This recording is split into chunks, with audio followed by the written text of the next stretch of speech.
Welcome and welcome back, people. Okay, so today we're going through some more Reddit stories. We have some Am I the A hole today? So let's hop right into it. The first story is called Am I the A hole for telling my sister she's a rich family's charity case? This is by Charity Casiter. Um, I have three siblings, and my mom is a single mom in a very high cost of living area. Needless to say, we were broke growing up. My oldest sister always wanted what everybody else had, so she started working when she was 11.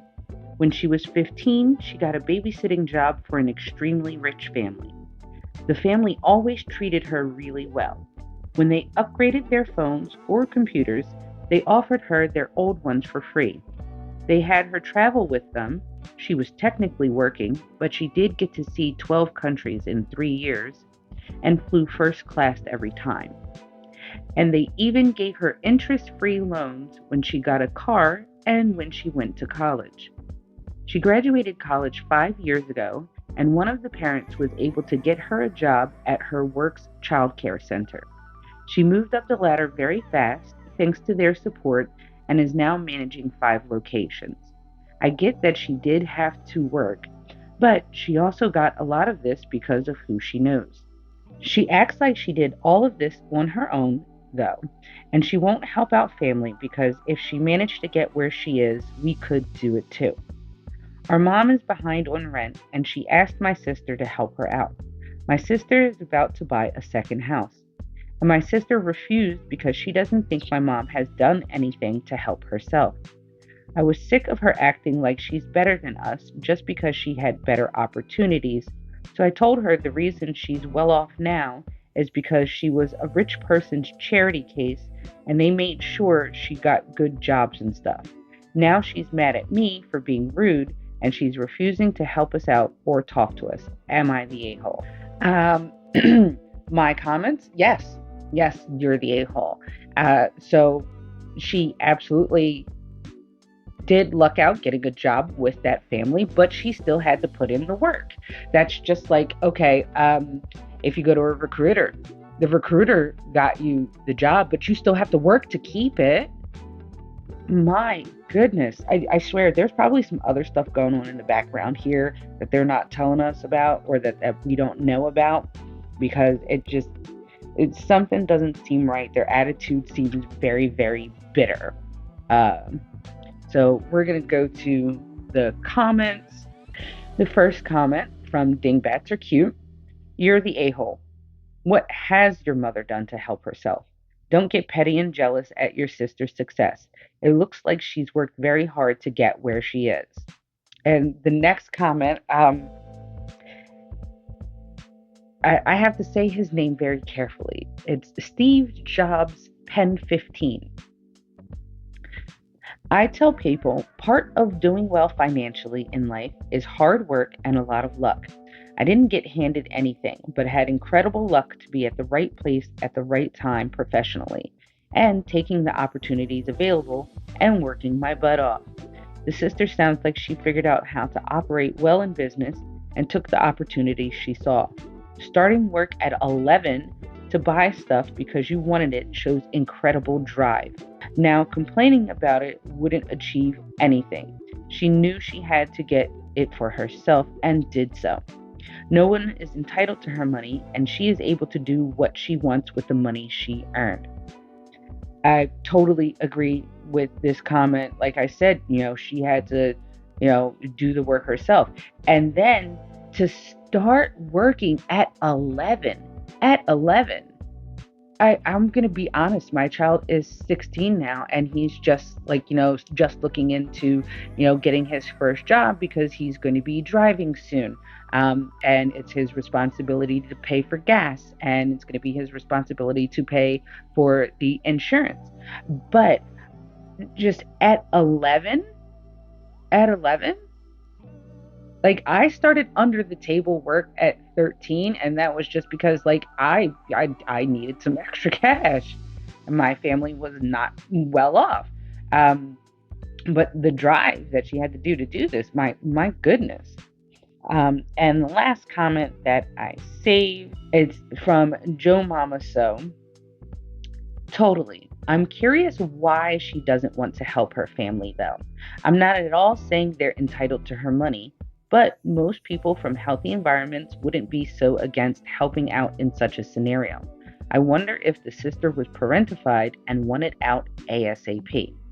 And this is a good point to bring up. I wonder if there's something, like I said in the beginning, like something behind this that we're not aware of, or some other things that, maybe even the person making this post doesn't even realize, like, how much the sister was leaned on and stuff like that. It's just, there has to be something else there, because even though I grew up in dire situations and we all have different, different levels of income and things like that, like, we still would not hesitate to help each other out if one person's behind on this or another person is a little short on that. We would help each other out no matter what we have. And that's because me and my siblings mostly have a very close relationship. There has to be something else there that is not being talked about. So I'm going to agree with Reddit on this. You're the a-hole. Next story. This one is by u/popular ad 4691. And it says, "Am I the a-hole for making my husband leave work to return my keys? I feel so awful about this, but my husband has a habit of forgetting/ignoring things I say. I work from home and I'm always there to unlock the front door for my husband when he gets back from work. So the couple of times I've needed the car, I get very annoyed that he's taken the house keys attached to the car keys with him. This has happened a few times. He'll lock all the house doors in the morning and go off to work with the car keys, so I can neither leave the house nor drive anywhere. So I made sure we have 2 sets of keys, and the second pair must also always be on the console table for emergencies. The problem is, my husband started keeping the emergency keys in his work bag, and if he took the car anywhere, I was again locked in the house. This recently happened again when my family was coming over, and they stood at a locked door while I searched the house for his work bag. Today I woke up very unwell and wanted to run to the chemist between meetings and pick up a book I had on hold at the library, when, once again, my husband has taken the car keys. What made me so angry was that I've told him a million times, and I could have had a massive emergency. He was so calm and apologetic on the phone, but that just made me angrier. I'm sick of him never listening. So I lost it and demanded he come home immediately and drop the keys back because I needed to go to the chemist. He started apologizing and saying he has a meeting at work about to start, but I told him this is not a discussion and I expect him back home right now because I'm sick of repeating myself. He said he's on his way back, but I feel so awful for stressing him out while he's at work and making him take a 40-minute journey back. But I'm also desperate to be heard the first dang time exactly how I listen and respect his wishes. Am I the a-hole? No. No, you're not. You're not the a-hole. Uh, I'm going to be honest. I think there are other things at play here, the very least of which is he's just absolutely ignoring you. Like, why would you, if you know that when you lock the door, you lock the person who's inside the house in the house? Like, why would you then lock the door if you know that they're still home? Why would you take the second set of keys with you? And I'm inclined to believe that this guy maybe takes the train to work, because the way that she's speaking, it sounds like they only have one car. And maybe he takes the train to work and leaves the car there so that, like, she technically can make, run errands and things like that when she needs to and stuff like that. But she can't even do that because he keeps taking the daggone car keys. So let's hop into the comments because a lot of people have some opinions about this. So the first one is from AJ Alva. Not the a-hole. The fact that you found a solution to the issue before your husband literally took it with him to leave you in the same crappy spot is wild to me. Like, is this a control thing? Hopefully, driving home and being late for his meeting will help him remember next time. If not, I'd wake up early this weekend and leave him locked in the house without transportation for a day or two. Um, I don't know about a day or two, but maybe a couple of hours, just to see how he feels about being locked in the house for a couple of hours. Um, Next comment. I also immediately thought that the husband might be purposefully hiding behind this forgetfulness to confine OP to the house, or at the very least, majorly restrict her movements. It's not at all normal to walk around the house and lock every door as though you're leaving for a trip when someone else is home in case of an emergency. I'm getting very bad vibes from this. And the next comment is Kenichi Smith. I'm also just confused about the lock situation. She couldn't open the door for family because he had the keys, but do doors not unlock from the inside? She's literally being imprisoned? More than anything, that sounds like a fire risk. What happens if something randomly shorts and catches fire while your wife is stuck in the house? Risk lacerating yourself going through a window or burn? And this is one of the questions that keeps popping up, about the lock. And this next comment does explain the situation with the lock. Apparently, these locks are popular in a lot of other countries outside of the US, namely Europe, Australia, and New Zealand. So this one says, my front door has two locks, one that can be opened from the inside, a Yale, and the other one that only moves with a key regardless of which side of the door you're on. Fairly normal door setup where I am. But yes, a fire risk if you don't have a key for the bottom lock. We keep an extra backup in the porch that never leaves the house for exactly this reason. That said, we normally only lock the big lock when we're both leaving the house. If he goes out without telling me, he just leaves it on the Yale and vice versa, which sounds like a totally normal situation for the setup that they have. I can't get behind what this husband is doing. The last comment is from Environmental Art 591, and it says, I get making sure the house is locked. My hubby knows I get paranoid since our house was broken into while we slept. But the taking the keys with him and keeping the emergency keys in his bag, yeah, OP's husband's behavior has me worried for her safety in general, and not just if there's an emergency like a fire and she can't get out. I hope she would break a window, but who knows how she would react in the moment.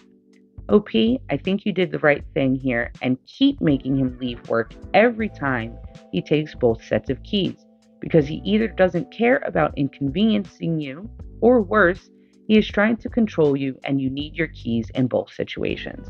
And this is the comment I wanted to leave it on because it's totally correct. At best, this situation shows that the husband just does not care about inconveniencing the wife, like, at all. And that's a huge problem, but that's something that can be worked on. And, at worst, this is something where he's trying to control her, trying to restrict her movements, trying to keep her from leaving the house. So he knows exactly where his wife is at all times. That's a huge trust issue on his part, or a huge control issue on his part. But either way, like, it just not good. OP, you're not the a-hole. Next story. And this last one is by user NoPut7553. Am I the a-hole for how I handled my son's girlfriend spending the night? I have two children, Donna, 21 female, and Austin, 19 male. Both live at home but also stay on campus at their respective colleges. Austin has a girlfriend, Bridget, whom he's been dating for nearly a year. Early in their relationship, Bridget stayed over once while Donna was at school. With Donna's blessing, Bridget slept in Donna's room and Austin stayed in his own. They chose to sleep separately and there was no drama. This winter break, both kids were home. Toward the end of the break, Bridget returned from out of state but couldn't move back into her dorm yet. Austin asked if she could stay with us for a few days. I agreed, but mentioned we'd need to figure out sleeping arrangements since we don't have a guest room, just mine and my husband's room, Austin's and Donna's. Austin said he and Bridget now share a bed, but his twin bed would be a tight fit. Donna has a full-size bed, so I suggested Donna and Austin switch rooms temporarily. Donna could use Austin's bed, and Austin and Bridget would stay in hers. I assured Donna I would change the bedding afterward, but she was visibly upset and asked why Austin couldn't just sleep on the couch. I told her it was only for a few days, and since Austin wanted to share a bed with Bridget, this arrangement made sense. When Bridget arrived, everything seemed fine at first. That night, Bridget went to bed early and Donna pulled Austin aside in the kitchen. I couldn't hear the start of their conversation, but Austin suddenly started yelling, "Shut up! Why would you say that?" before storming into the living room. He loudly announced he'd never invite Bridget back if everything's such a problem. When I asked what happened, Austin explained that Donna asked him not to have intimate relations with Bridget in her bed. He claimed that he had no intention of doing that and accused Donna of being weird and trying to cause trouble. Donna said she had purposely tried to talk to Austin quietly to avoid a scene and hadn't said anything to Bridget. She also said it wasn't unreasonable to ask, given that she knew Austin and Bridget were active. I told Donna she didn't need to make such a big deal since I'd already promised to wash the sheets. Donna became upset and ended up staying with a friend for the rest of break. School has since resumed, but Donna is barely responding to my calls or texts. Austin told me Bridget overheard the argument and now feels uncomfortable being in our house or around Donna. My husband said Austin caused the scene by yelling and pointed out that Donna wasn't out of line for making her request. He also said I should never have let Bridget stay in the first place. Am I the a-hole? And as mom, yeah, you are the a-hole. That was your daughter's room. You should have stopped right at the point where she looked uncomfortable when you first asked her about it and gone ahead with the concept of Austin sleeping on the couch. If it's only a few days, well then, and it's Austin's girlfriend, then Austin can go sleep on the couch. It's only a few days. So what if they want to sleep together? They sleep together at college. Okay, it's a few days. He'll get over it. But instead, you bullied your daughter into letting them sleep in her room, in her bed. And then when she made a very, private, reasonable request of him to not have any hanky panky in her bed, he blew up at her. It's crazy. It's crazy. I'm sorry. No, you're the a-hole. Let's go to the comments. The first one is by Kami Sang, and it says, "You're the a-hole. Your husband is right. You made your adult daughter give up her room so your adult son could host his woman. If he wants a girlfriend to stay over, he has to figure it out since your home does not have appropriate accommodations. I would be ticked if I were your daughter. Also, the fact that as a teen, he wants to sleep in the same bed as his girlfriend in his parents' home, I would not trust that they wouldn't have relations in my bed. There's a total lack of reality and entitlement from your son. Which bed was he supposed to sleep in with his girlfriend? You also played into this. You do not have the space. That's it. It was just wrong of you to put your daughter in this position. If your son can't sleep on the couch and give his girlfriend his bed, you just do not have the room. Your son and his girlfriend are not more important than your daughter." And I totally agree with all of this. In fact, I think they hit every single point that I made with my first comment. But there is one last comment that I actually wanted to put on here because I also agreed with this one. It says Summit Junkie 7. Agreed, OP. Donna's bed wasn't yours to offer up. I can't imagine you and your husband taking less comfortable sleeping arrangements so your son and his girlfriend don't have to sleep apart for a couple of nights. Why should Donna? They can squeeze into his twin, or one of them can take the couch. Or they could run to Target and get a queen-size air mattress. But that is all your son's problem to solve, not Donna's. She should never have been put into a position of feeling uncomfortable about what would happen in her bed in the first place. And I totally agree with this. And just as an aside, so when I go to stay over at my boyfriend's parents' house, because sometimes we stay there for the night before Thanksgiving or the night before Christmas, and we'll bring the children over. So it's me, my boyfriend, my older son from my first marriage, and our younger son. Okay, so two adults, a 16-year-old and a 3-year-old. Um, and his sister, when she comes over for Christmas, when she stays over for Christmas, it's just her and her husband for right now. She has the bigger bed. Okay. The only time I have stayed in her room when I sleep over her parents' house is if she's not there. When she is there, her husband and her sleep in her room, and me and my boyfriend make it work. Even though we are twice the amount of people, we make it work. My husband sleeps on the floor, I sleep in his childhood bed. Actually, my older son will also sleep on the floor with my husband. They let mama have the bed, and the baby sleeps in the room with his parents. We make it work because when she's home, that is her space. And when he's home, his room is his space. And they still treat it as such. So, like, if they're both home and she has to go into his room to like take a work meeting or something like that, because there's better internet reception in that room or something like that, and there's a desk, she still asks him, like, hey, can I, like, hang out in your room for a couple of while I do this work meeting? And of course, it's always like, yeah, no problem, go ahead. But like, it just, there's still that respect of each other's space there. Uh, I'm sorry. The mom's the a-hole. You should have listened to your husband. You should have listened to your daughter the first time, or you wouldn't be in this mess. Boom. There you go. Done. All right. Well, thanks for hanging out with me today, people. And like, comment, and subscribe. And bye.